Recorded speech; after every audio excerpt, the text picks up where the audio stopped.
I'm one of these annoying people now. Let's talk about my March reads.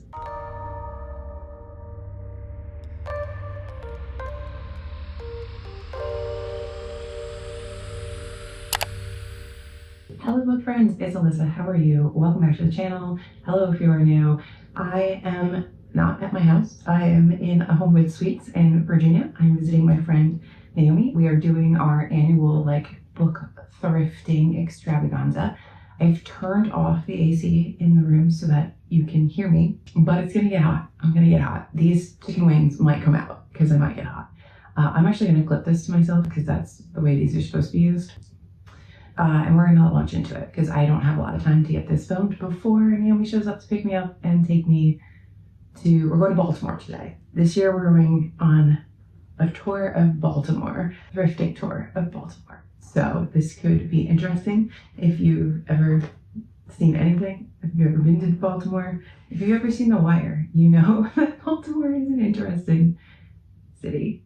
Filming in new places is always weird, but it's working. So let us jump into the stats. Coffee first though. Anywho, so in March I read 22 books, which was 5,463 pages. I did not mean to read 22 books. It's just one day, one week I just read 8 or 9 books because maybe I was mentally unwell. I don't know. The average time to finish a book was 11 days. My moods were reflective, emotional, dark, challenging, and mysterious. So interesting there. My pace was predominantly medium, whatever that may mean. My average page number was less than 300, which I think explains why I read 22 books. I did read a lot of little things that just sort of filtered into my life, and I was like, oh, I'll read that, that's short. And then before I knew it, I had 22 books read. I did read a lot of nonfiction. I was really making up for the lack of nonfiction in the previous 2 months. So I read 32% nonfiction, 68% fiction. That's how fractions work, Alyssa. Or percentages, same thing. Genres: literary, classics, essays, biographies, memoirs. Yeah, there was a lot of nonfiction, and it was a lot of sort of essay memoir-like stuff. And I was really just jiving with it. It was a good trial run for Nonfiction November. Overall, it wasn't a bad month. My average star rating was 3.86, which is pretty good. That's a pretty good rating for monthly reads. There were some duds, not that many. There were some stellar books. I really liked 4 stars. Apparently this month I feel like I get stuck between 4 and 3.5, 4.5, 3.5, 4.5, 4. And so all my books end up sort of filtering there unless I absolutely abject hate them, and then they're at the bottom. Or if I'm just absolutely in love with them, and then they're 5 stars. So if you're not a 5 or an abject hate, you're somewhere just middling between 3.5, 4.5, 3.5, 4. So yeah, those are the stats. And I didn't DNF anything last month. And yeah, so let's look at everything I actually read in the month of March. I hope the little mic is working and it's not just picking up some weird sound like a heart murmur or something. But I'm not holding it. I'm not sitting here holding it. We'll just start here with The Custom of the Country, which is our Wharton book for March and April. I've been working on getting through all the discussion posts over on Substack for this. I'm really enjoying it. I also need to do my video reviews for this and The House of Mirth. I really am enjoying this year of reading Wharton. I'm surprised by her, I shouldn't be, but I'm surprised by her tonal shifts, the satire. I mean, this is very satirical and beat you over the head satirical. She's not trying to be subtle at all with anything. It's very much a commentary on the US and capitalism and the rise of this new money class and how it kind of compares to European values. And it's all told through the story about this very unlikable, but you don't hate her, anti-heroine, and Undine Spragg. And I really enjoyed this. I mean, she makes you laugh. you start to kind of pity her, but then you remember that she doesn't really need your pity, nor would she want it. It's good. It's great. I'm very excited to read Twilight Sleep, which is next month in May. We start reading that. And like, what is that one going to be like? I already know that like Ethan Frome is very different from House of Mirth or Custom of Country. Age of Innocence is a little bit more mirthy, if I remember correctly, but it's been so long since I've read it, so we'll get to that at the end of the year. But yeah, if you've ever wanted to read a bunch of Wharton, I'm reading 7 books over the course of the year. If you missed that announcement, and talking about them over on Substack. So if you would like to jump in on those conversations, go ahead. If you want to just go back to them at some point when you've read these books and jump in. They will be evergreen over there, waiting for people to interact with them. Anyway, yeah, really enjoyed this. Still really enjoying Wharton. The Group by Mary McCarthy. I've spoken about this briefly in my mid-century reads, books that I'm loving. And I did enjoy this as sort of a look at women in the 30s, particularly women of a certain means, women who were educated, but it has a lot of flaws, this book as well. Its pacing's a little weird. It's a little drawn out at times. It was definitely interesting. I really like it in the context of reading all these mid-century women writers. This was written in 68, so it's like kind of right at the tail end. No, it was written in 63, I think. And it's written at, anyway, so it's written at like the tail end of what you could maybe consider mid-century. But I'm glad I read it. The movie is interesting. I didn't hate it, but like, you know, like in movies, when you can tell what era they were made in because of the hair, like the hair and makeup people didn't change their hair correctly to meet whatever time period they're supposed to be portraying. This movie suffers from that, like hardcore. I mean, some of it's just, it's not the 60s. Why is your hair like that? That's not what your hair is supposed to look like. You're supposed to be in the 30s. Why do you have a bouffant? It's weird. Anyway, moving on. Mr. Darcy Vampire. This was just a bit of fun. It is what it says on the tin. It is a book where Mr. Darcy is a vampire. Elizabeth ends up curing him of his vampirism, and they live happily ever after. It is stupid, and I loved every second of it because it was the kind of stupid that just makes me happy. So, does anybody need to read this? Maybe not, but I thoroughly enjoy myself. Who Was Changed and Who Was Dead by Barbara Comins. I really loved this. I also love, this is my first Dorothy Project book, which is like a tiny little independent imprint under NYRB, I think, or connected with NYRB. Some of my friends have read some of their books and really loved it. And then Mauve ASMR has hauled some recently, and she recommended that in particular, I start with this one. And I did, and I loved it. So thank you, as always. Thank you. This is a little country village, and you open with this flood. It's very dark. It's very sinister at times. It can be a little bit comedic, and you're in this period of flux between World War II ending and the start of what like modern England's going to look like post-war. And this family is sort of in struggle. Like, there's an old lady who owns like a great house, and she's stuck in the past. Her son is trying to blaze forward into the future. He's got daughters who are sort of trying to bridge some gap between generations. It's really, really interesting. I really enjoyed this. It's fast. It's a good time. I'm very curious to see what else Barbara Comins has written and what else is on the Dorothy Project like list. I have a few ebooks that I got to dabble in, and this is one of them. And I will have my eye out this weekend to see if I can find a copy of this anywhere, even not used probably, because I don't expect to find this used, but I have my eye out. This is like one of those books I have my eye out for if I happen to see it. Yeah. Anyway, The Impatient, we read this for TBR Lowdown. There was a whole discussion between the two of us over there, but it's following 3 Cameroon women, and one is a first wife, and 2 are young women who are going to become, one is a first wife and one's going to become the second wife to the other first wife. And it is heartbreaking. Most of this book is absolutely heartbreaking. Loved it. Go take a look at that discussion if you want to go into depth more. I highly recommend this. It's a short little book.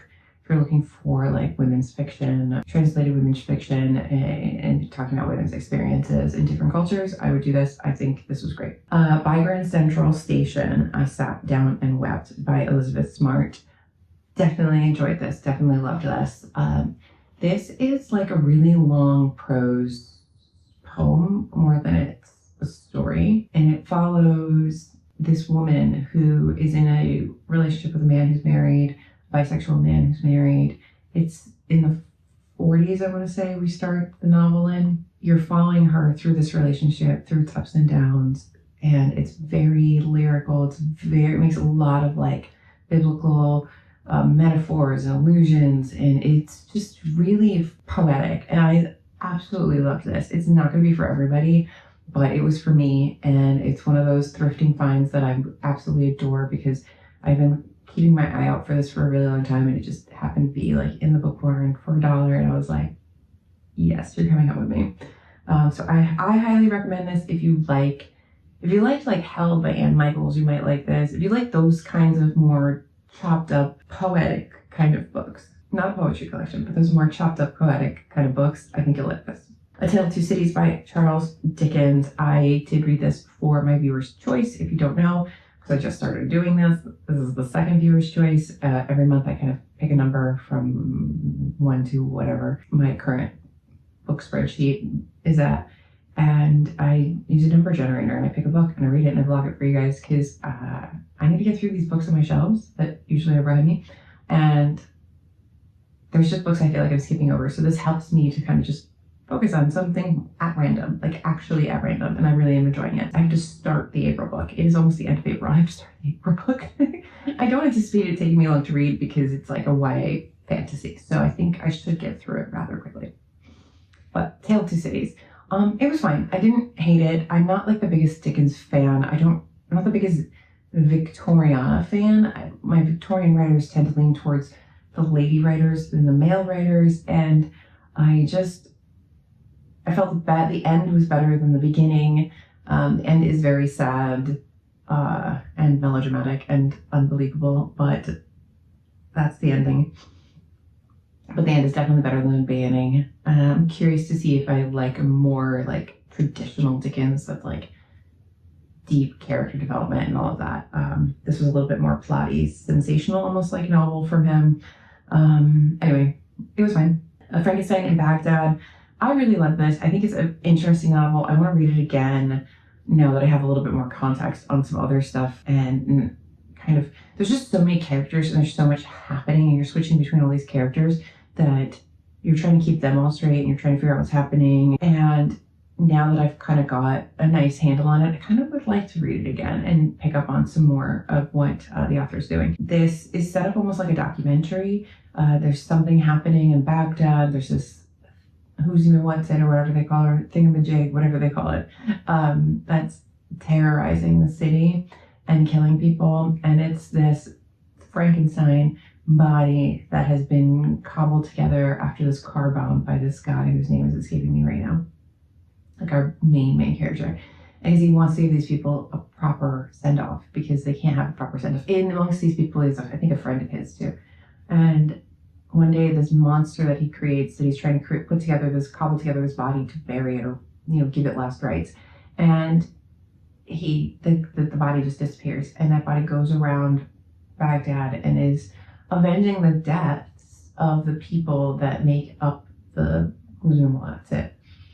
And as the thing kills and it does this, the avenging, parts of the thing fall off, and then to get more parts back to continue to be alive, they have to harm someone else and take their body parts. So if his hand falls off, he's got to go get another hand, and then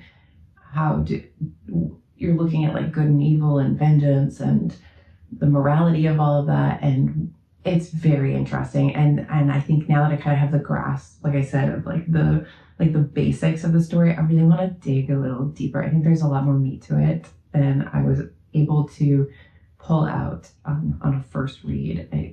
I really like this book. I'm going to do these together. I did On Calculation of Volume Book 1 and Book 2, like back to back. I loved these. I would like to have this septology in my hands right now, but I won't because it's not going to be done being translated and published into English. It is done. It's just not translated into English. I think it's Danish. I could be wrong. Volume 1 is nominated for this year's International Booker. I think it's also shortlisted. It follows this woman who's basically stuck in a time loop, and she keeps living the same day over and over again. And it feels like everybody else is almost like a character, like on a, like you know, those like mechanical banks where you put a penny in and like the thing would go along its track, like the dog would jump through the hoop and then it would come back or whatever. It feels like everybody but her is on this like mechanical loop. Like they do their own things. And she's the only one free of that. And she can kind of, because she's cognizant of the fact that they're in this loop. And so she's roaming around. And so she's been on this loop for like 3 years now, or some, give or take. And by the time we get through book 2, and there's a cliffhanger at the end of book 2. I'm not going to spoil anything for anybody. And I really need to know, I need answers to so many questions. But I won't get books 3 and 4 until November. So I have to wait. But it's really interesting sort of, when reading the first book, it felt at times like a dementia novel, being stuck in your own brain. It feels almost vampiric at times in this immortality sort of discussion. It's really interesting, and I need to know like where she's going with the whole thing. I'm very, very curious about this one. Anyway, Bluets by Maggie Nelson. This is just a bunch of little fragmented pieces of prose meditating on the color blue. And I thought I would really like this because I really like The White Book by Hong Kong, and like that's meditations on the color white. And I like sometimes these books that feel like interesting writing exercises that can become books, but I just didn't feel like cohesively Bluets was like fantastic. It was fine. Some of the fragments were better than others, and when I put them all together and I stepped back, I was like, So maybe this one just wasn't for me. I don't know if Maggie Nelson's written anything else that you guys think might be more for me. If she has, let me know. Genius and Ink, Virginia Woolf on How to Read, is a collection of her literary criticism and essays that she wrote for the Times London Supplement, something like that, TLS. I really did enjoy these. I think her essays on like James, like Henry James and Charlotte Bronte and all that, they were fine. A lot of them were in the Common Reader. I think everything that's in this is in the Common Reader. This is just a Times Literary Supplement. I think that's right. So I have them in my edition of Common Reader. This is kind of like a different collection of the essays. And I guess some of the essays are tweaked. Like they might be a little bit different between editions or anyway. What I really loved there were 2 essays on actual reading, like on rereading books, on reading books and being a reader. And I really liked hearing Woolf talk about that. Because I mean, obviously that's what I identify with, being this reader, and I wanted to hear one of my favorite writers talk about it. I think it's great, and I thought it was really interesting in contrast to Edith Wharton's essay on being a reader, which I posted about on Substack under my Edith Wharton thread. You can find it there, and I think it was her birthday post. I posted it. They're very interesting. I think that Virginia is a much more like forgiving reader, and I think Edith, true to form, is a much more snobbish reader. But anyway, these were interesting. I highly recommend if you love Woolf, but you could also just get like the Common Reader. What I liked about these though were the introductions. There were 2 introductions. One's by Ellie Smith, and it's really good. I really love a good introduction, and I think I'm gonna become one of those people that collects editions of their favorite authors' books just for the introductions, because they're so good and you pick up different things in different introductions. Anyway, it's like a new level of obsession. First Love, Essays on Friendship by Lily Dansinger. This was not what I expected, and I don't mean that in a bad way. This is a collection of essays about sort of that first love you have with a friend. And Lucy's friend was a cousin of hers who was younger, and they ended up moving away, and she actually ends up dying very tragically. And that is a through line in a lot of her essays.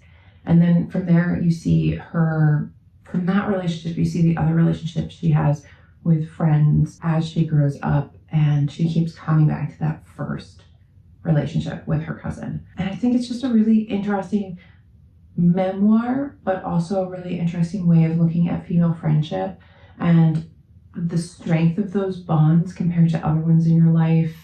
And I think it's interesting. It wasn't exactly what I thought it was going to be. I thought it was going to be a lot more like kind of straightforward, maybe even like a curated sort of collection of people's essays about female friendship, or like interviews she has with people in their female friendships, not so much like memoir. So it was a surprise, but in a good way. I really enjoyed it, and I think she has a very interesting life, which always makes a memoir better when you have an interesting life. The Last September by Elizabeth Bowen, not really mid-century. This is like this is in the 20s. So this is set in somewhere in the middle of Ireland, and it's just before the Irish Revolution, and people start burning all of the Anglo-Irish homes and all of that. Things are just starting to really get interesting for the Anglo-Irish in particular. And because they're kind of stuck between the British, who are mobilizing, and the Irish, who are mobilizing, and they're kind of like, that they're getting ready to go toe to toe, and things are very unsettled. People are getting killed, tensions are high, and some of the Anglo-Irish feel very confused, right? Because you've been born in this country, you're not in England, so you feel like you're Irish, but you're not Irish because you're Anglo-Irish. So you kind of don't know how to feel about things. You don't know where you lie. It's very interesting, and this is like one summer right before everything kicks off. So it's like the last hurrah or whatever, the last moment of normalcy in this big house, Anglo-Irish house, before everything changes. And so it's just interesting. And it's a bit of a coming of age story as well. I loved it. And I want to read more from Elizabeth Bowen. So I bought a couple things off Pengo. I've got my eye out for some more this weekend while we're out and about, because I'm very curious to see what her other books are. I think this is one of her really early works, so it's not like perfect. So I want to see how she's evolved, all that kind of stuff. So interested. Absolutely adore Jane Austen's Bookshelf by Rebecca Romney. I highly recommend if you like Jane Austen, if you love literature, if you love old books. Romney is an antiquarian bookseller, and she wanted to know who influenced Jane Austen. So she starts looking into Jane Austen's works, but also into the popular authors at the time, female authors that were around at the time of Jane Austen. And she takes us through the lives of a handful of women writers, and they're all very interesting and have different lives, such different lives. And she looks at their lives, how they became writers, the struggles they had, how popular they were, and how they lost that popularity. So it's also a look at like who becomes part of the canon and who falls out of canon. Samuel Johnson is like a through line in almost all of these stories. The man, I cannot escape him. It's really, really good. And also looped in here is a discussion of like antiquarian bookselling, and of course Jane Austen in her life. And it's like this whole other angle of looking at her as an author that I never thought of. And I really enjoy this different perspective on like arguably my favorite author. Highly recommend.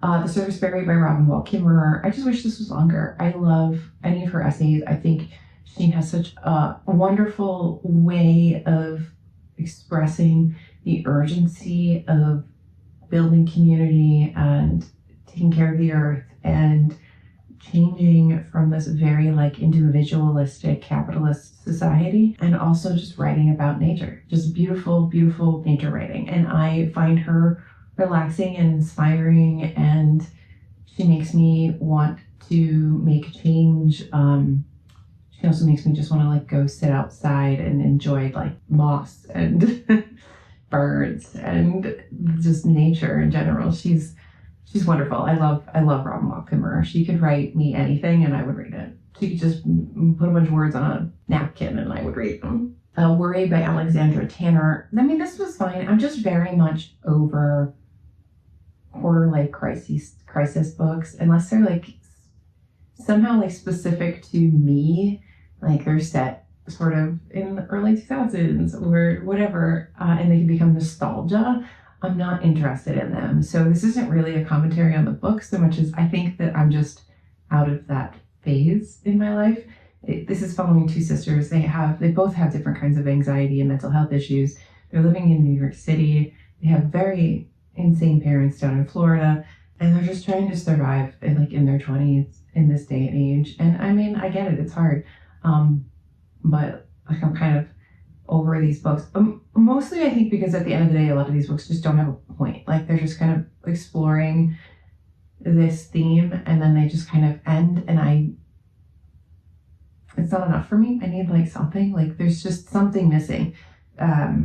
There's a substance that's missing. There's some weightiness that's missing for me. But I mean, I guess it was fine. It was funny. I will say it's not a bad read. It's funny. It is funny. But like trigger warning for like bad things happening to a dog. Anyway, Hunchback is another International Booker book. I'm not reading like the whole International Booker, but I decided to read this because it was short. And I had access to the audiobook, and technically I read it twice because I listened to it again. I really enjoyed this. I don't like, it's not like my favorite book. It's not 5 stars by any means, but I really liked it. I think it's a fantastic sort of angry manifesto on ableism and discrimination against the disabled. The author has similar disabilities as the narrator in this. Our narrator has this like spinal muscular sort of issues that keep them from being able to like stand upright and walk and breathe and all this stuff. So they have a trach, and they have lots of secretions in their trach, and it's very visceral, and they live in this like nursing home thing that they actually own because their parents were quite wealthy, and you know they write like this really just crude, almost like fan fiction of sex. They just really just want to have sex. Like they just want to be normal. They want to have this normal life where they can have sex. She doesn't want to be like able-bodied. She just wants to be able to do things that able-bodied people can do and not be like looked at like she can't do that because she's disabled. Particularly around sex is like the big theme in this. And there's a look at how Japan looks at disabled people, and like they don't want you to be pregnant, they don't want you to be all these other things. It just felt very angry in like a good way. Like it felt like the author's like, I'm gonna rage about this because it's just personal, and the ending is very strange, and I really enjoyed it. I think that it's great. I particularly enjoyed it more on that re-listen, and you can definitely do that. Take 2 hours of your life and just listen to it twice. It's not a very long book. It's like 90 pages. Yeah, it was good. I'm very glad I read this. I've talked about this too much on TV or Lowdown. I recommended this at the end of a recent episode. But Everything is Tuberculosis by John Green. I love this. I think everybody should read it. I think it's really important to understand why you need to give a fuck about other people. Of course, in particular, other people on the other side of the world, like non-Western people, because a disease is hitting, Africa doesn't mean that you can't get it. And in particular, tuberculosis shouldn't be killing anybody. It shouldn't be like it is. It shouldn't be like the #1 killer in the world globally, because it's a curable disease. It's only the social determinants of health that really make it so that one person will live and another will die. In reality, you need consistent access to healthcare and the medications needed to treat it. It's a very interesting disease, both socially and microbiologically. I really love tuberculosis, and I think that John Green does a really good job of petitioning for why you should give a fuck about this disease. So I highly recommend it. I finished Edith Wharton's autobiography, A Backwards Glance. It's fine. It's not like the best book in the world. It's a little slow. Obviously, it's taken me like 3 months to read it. But I think that if you are studying Wharton in any way, shape, or form, I think it's worth getting her own take on her life. I'm starting to dip in and out of Hermione Lee's biography of her, and I've listened to a lot of podcasts and discussions about her life, and she definitely omits a lot of things in her biography. Her autobiography, I mean, she definitely she edits herself, and she doesn't go into detail in certain areas. So I'm looking forward to getting that detail from, other sources. I finished The Magic Mountain by Thomas Mann, and I did really enjoy this. However, I think that it's just a lot. It's a lot to digest. He is basically having these people talk about every major, sort of philosophical point of view and discussion that was in circulation pre-World War I. And it can get really daunting. But Mann is such a brilliant writer. So you want to keep reading, because sometimes you'll be in these scenes where he's sort of describing things like the snow or whatever. And it's beautiful, and you want to keep reading. And then before you know it, you're stuck in this philosophical discussion with Stephen Breedy, and you want to kill yourself, because you're like, well, how is this guy still going? I don't care.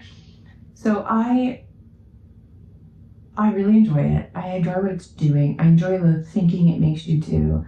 But it's definitely a book that if you're going to read it and you're like, I want to read this in my lifetime, I feel like for me, it's the kind of book that I needed to read in chunks, slowly over time, and spend time with it, because it could get very overwhelming, and then I felt like I was kind of glazing over with the discussions, and I wasn't really taking it in and appreciating the brilliance of Thomas Mann and his writing and what he's doing.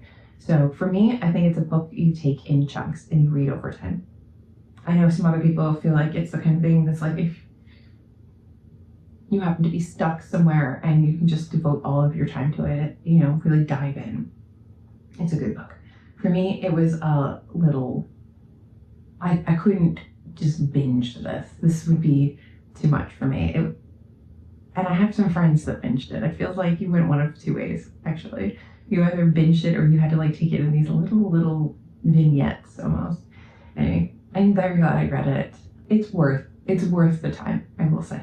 And then finally, I did read the first in, I can't remember, is it Cashelles Legacy, something like that? Phaedra's Legacy, something. It's a trilogy from, I think they started in the 90s.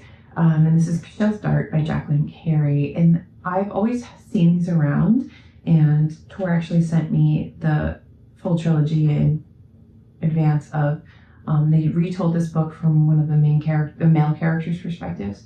But it's a very sexy book. Sex plays a big deal in this, because sex is part of the religion. It's not something that's smutty. It is something that's respected. And being a sex worker is very respected, because it's related to religious work. So there is just a lot of sex, and it is BDSM heavy, but it is an epic fantasy, and it is really good. And she kind of leads off with a lot of the sex, I think, to establish the religion and the politics in the world and all of that as part of that world building. And so it feels very important at the beginning, and it feels like it's kind of constantly be there at the beginning, but it's not. It does sort of fizzle out into a more normal story. It's not erotica by any means, but just know that it's there, and it's pretty, it's interesting. I enjoyed it. I need to read, start the second one. It's very much European history, maybe 1100s, I want to say. A lot of the politics between nations, you can start to sort of map it out into history. Yeah, it's a good time. I enjoyed this. I'm just thinking back on it because it's been so long since I read it. Yeah, I need to get into that second one. That's what I'm realizing. Yeah, anyway, that's everything I read in the month of March. So, I don't know if I carried any books over into April. I don't think I did, actually. I think I cleared the decks pretty well before I started April. Yeah, so that's everything I read. I would love to know your thoughts on any of those books, if you've read them, or if there's anything you think I would like based on things we just discussed, as usual. I think I always ask you guys that, and you guys give me some really interesting recommendations. How do we like the new mic? I feel so official. Anyway, I have to finish getting ready. Thank you guys for watching. Like and subscribe, and I'll see you in my next video, whatever it may be, because it's my channel and I can do whatever I want. Bye.